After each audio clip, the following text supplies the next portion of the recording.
Kolkata night riders.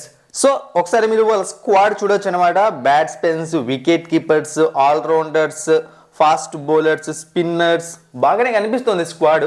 మరి ఈ స్క్వాడ్లో strength ఏంటి, వీక్నెస్ ఏంటి, కొంచెం క్లియర్గా తెలుసుకోవడానికి ప్రయత్నిద్దాం. కేకేఆర్ స్ట్రెంగ్త్ ఏంటి?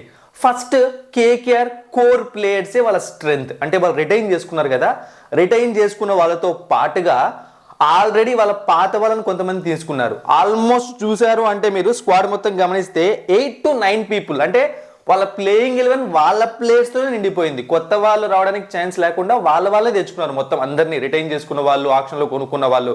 సో మెయిన్గా నరైన్, రింకు సింగ్, వరుణ్ చక్రవర్తి, వెంకటేష్ అయ్యర్, ఇంకా చాలా మంది ఉన్నారు. రఘువంశీ వాళ్ళ టీం వాడే, అండ్ ఇంతకుముందు రహమనుల్లా గుర్బాజ్ వాళ్ళ టీం వాడే. సో ఆండ్రీ రసెల్, ఇలా రమన్దీప్ సింగ్, సో వీళ్ళందరూ కూడా వాళ్ళ టీం వాళ్ళే అనమాట. అందుకే వాళ్ళ కోర్ స్ట్రెంత్ చాలా స్ట్రాంగ్గా కనిపిస్తోంది. ఇక స్పిన్ బౌలర్స్, సో మనందరికీ తెలుసు కేకేఆర్ ఎంత స్ట్రాంగో దాన్ని అలాగే కంటిన్యూ చేస్తున్నారు. నరైన్ మరియు సునీల్ నరైన్ మరియు వరుణ్ చక్రవర్తితో. ఇప్పుడు సుయాష్ శర్మ ప్లేస్లో మయాంక్ మార్కండే యాడ్ అయ్యాడు. మయాంక్ మార్కండే కూడా మంచి బౌలర్ అనమాట. లాస్ట్ ఇయర్ అయితే తన పర్ఫార్మెన్స్ చూపించాడు. ఇంతకుముందు సీజన్స్తో పోలిస్తే లాస్ట్ ఇయర్ SRHలో బాగానే పర్ఫార్మ్ చేశాడు. ఇక నెక్స్ట్ ఆల్రౌండర్స్ వీళ్ళ మెయిన్ బలం అనమాట. ఎందుకంటే ఆండ్రీ రసెల్ రూపంలో ఒక ఆల్రౌండర్, మోయిన్ అలీని తీసుకున్నారు, అంటే క్వాలిటీ ఆల్రౌండర్. ఇక Sunil Narine one of the allrounder, Venkatesh Iyer allrounder, Ramandeep Singh allrounder.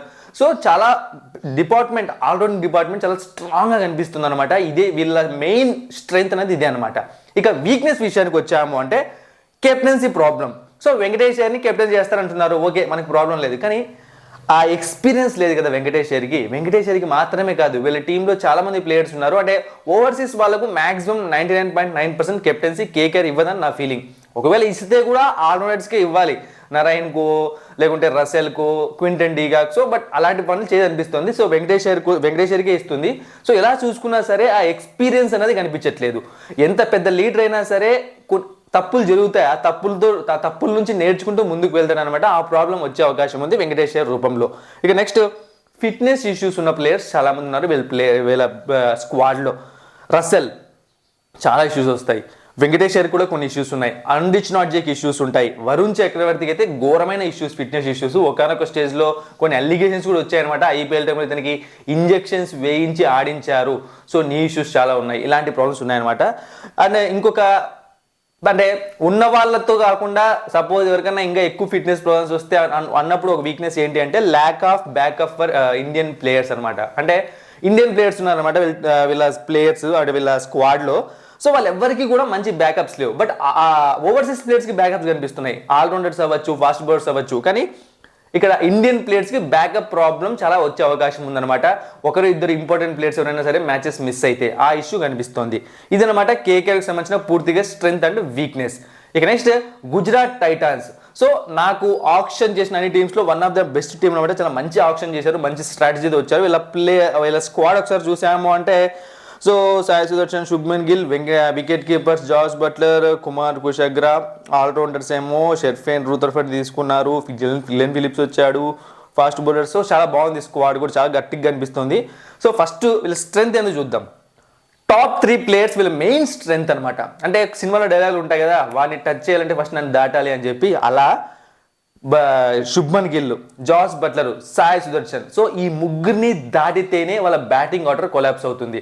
ఎందుకంటే జాస్ బట్లర్ కూడా కన్సిస్టెంట్గా రన్స్ చేసే ప్లేయర్, అండ్ తను ఏదో 1-2-3 ఓవర్స్ ఆడి వెళ్ళిపోయే ప్లేయర్ కాదనమాట. స్టాండ్ అయ్యాడు అంటే కనీసం 10-12 ఓవర్స్ వరకు బ్యాటింగ్ చేస్తాడు. ఇక నెక్స్ట్ శుభ్మన్ గిల్. సో ఎలాంటి ప్లేయర్ మనకు తెలుసు, అతను కూడా అంత ఈజీగా వికెట్ ఇచ్చే ప్లేయర్ కాదు. సాయి సుదర్శన్ కన్సిస్టెన్సీ. సో ఈ కన్సిస్టెన్సీ వల్ల వీళ్ళని అవుట్ చేస్తేనే మిగతా వాళ్ళ దగ్గరికి వెళ్ళాల్సి వస్తుంది అనమాట. సో ఆ పవర్ వీళ్ళ బ్యాటింగ్ డిపార్ట్మెంట్లో కనిపిస్తుంది టాప్ 3లో. ఇక next bowling attack. So unbelievable bowling attack అనమాట. Kagiso Rabada, Prasidh Krishna, Rashid Khan. అంటే స్పిన్నర్స్, ఫాస్ట్ బౌలర్స్ అని కాదు, బౌలింగ్ డిపార్ట్మెంట్ టోటల్గా స్ట్రాంగ్గా ఉంది, చాలా అద్భుతమైన ఉందన్నమాట. అంటే వాళ్ళకున్న బ్యాకప్ ప్లేయర్స్ కూడా స్ట్రాంగ్గానే ఉన్నారనమాట. సో మొహమ్మద్ సిరాజ్ కూడా ఉన్నాడు, అండ్ గెరాల్డ్ కోయిజిన్ తీసుకున్నారు, అండ్ అలాగే ఈశాంత్ శర్మని తీసుకున్నారు. సో చాలా సాయి కిషోర్ని తీసుకున్నారు. సో చాలా స్ట్రాంగ్గా అనిపిస్తుంది బౌలింగ్ డిపార్ట్మెంట్. ఇక వీళ్ళ ఇంకొక strength allrounders. Rahul Tewatia, Washington Sundar, Mahipal Lomror. మీకు అనిపించవచ్చు స్పిన్ బౌలింగ్ ఆల్రౌండర్స్ ఉన్నారు కదా అని చెప్పి. ప్రాబ్లం లేదనమాట. వీళ్ళ బౌలింగ్ అటాక్ స్ట్రాంగ్గా ఉంది. సో అందుకే స్పిన్ బౌలింగ్ ఆల్రౌండర్స్తో కూడా వీళ్ళు పని కానిచ్చచ్చు. అయితే అర్షద్ ఖాన్ ఉన్నాడు, ఫాస్ట్ బౌలింగ్ ఆల్రౌండర్. అలాగే డొమెస్టిక్ ప్లేయర్స్ కొంతమంది ఉన్నారు. సో ఈ విధంగా ఆల్రౌండింగ్ డిపార్ట్మెంట్ కూడా చాలా స్ట్రాంగ్గా కనిపిస్తోంది. వీక్నెస్కి వచ్చాము అంటే సో మిడిల్ ఆర్డర్ ప్రాబ్లమ్స్ వస్తాయేమో అని ఒక అజంప్షన్ మాత్రమే. ఎందుకంటే మనకు తెలియదు అనమాట. వీళ్ళ ప్లేయింగ్ ఎలెవెన్ సెట్ చేసుకున్నప్పుడు గ్లెన్ ఫిలిప్స్, షారుఖ్ ఖాన్, మహిబాల్ లామ్రోర్ వస్తారు. అంటే మహిబాల్ లామ్రోర్ ఆల్రెడీ ఆడాడు, బట్ అతను మిడిల్ ఆర్డర్ ఆడలేదు. అండ్ అలాగే గ్లెన్ ఫిలిప్స్ కూడా మిడిల్ ఆర్డర్ మనకు ఐపీఎల్లో ఎప్పుడు ఆడింది లేదు. ఇక షారుఖ్ ఖాన్ మనకి ఎలా ఆడుతాడో మనకు తెలుసు. అంటే హోప్స్ పెట్టుకోలేము ఆ ప్లేయర్ పైన. గుజరాత్కి పోయినాక ఇంప్రూవ్ అయ్యాడు, కానీ ఇప్పుడు ఎలా ఉన్నాడో మనకు తెలియదు. సో ఏ షేప్లో ఉన్నాడో సో మనకు తెలియదు అనమాట ఈ మిడిల్ ఆర్డర్. అందుకే ఈ మిడిల్ ఆర్డర్ ప్రాబ్లమ్స్ వచ్చే అవకాశం ఉంది. ఒక అజంప్షన్ మాత్రమే. వీళ్ళు బాగా ఆడితే నో ఇష్యూస్. ఇంతకు మించి గుజరాత్ టీంలో ఎటువంటి వీక్ ఇష్యూస్ లేవు. ఎందుకంటే ఫినిషింగ్ కూడా స్ట్రాంగ్గానే ఉంది. రాహుల్ టెవేటియా ఉన్నాడు, ఎన్ని మ్యాచెస్ ఫినిష్ చేసాడో మనకు తెలుసు. సో చాలా అద్భుతంగా ఉంది. మహిబాల్ లామ్రోని కూడా కావాలంటే ఫినిషింగ్కి యూస్ చేసుకోగలుగుతారు. సో ఇట్లా అనమాట ఇంపాక్ట్ ప్లేయర్ రూపంలో మంచి ప్లేయర్స్ ఉన్నారు. సో వీళ్ళకి వీక్నెస్ ఓన్లీ మిడిల్ ఆర్డర్లో కనిపిస్తుంది. అంటే మీరు అనుకోవచ్చు మిడిల్ ఆర్డర్ వీక్నెస్ ఒకటేనా? మిడిల్ ఆర్డర్ వీక్నెస్ పెద్దది భయ్యా, దాని మించిన వీక్నెస్ ఏది ఉండదు ఏ టీంకైనా. ఆ వీక్నెస్ సెట్ అవ్వకుంటే టోర్నమెంట్ నుంచి బయటకు వచ్చేసినట్టే ఇంక అర్థం. సో ఉన్నది ఒక వీక్నెస్ అనేది చాలా గట్టిగా బలమైన వీక్నెస్ కనిపిస్తుంది అనమాట. ఇది గుజరాత్ టైటన్స్ పరిస్థితి. సో మనం టోటల్గా 10 టీమ్స్ స్క్వాడ్స్ కవర్ చేసామన్నమాట. వీక్నెస్, స్ట్రెంత్లు. ఎవరైనా మిస్ అయిన వాళ్ళు ఉంటే తప్పకుండా చూడండి, సపోర్ట్ చేయండి, వీడియోని లైక్ చేయండి, షేర్ చేయండి, కామెంట్ చేయండి.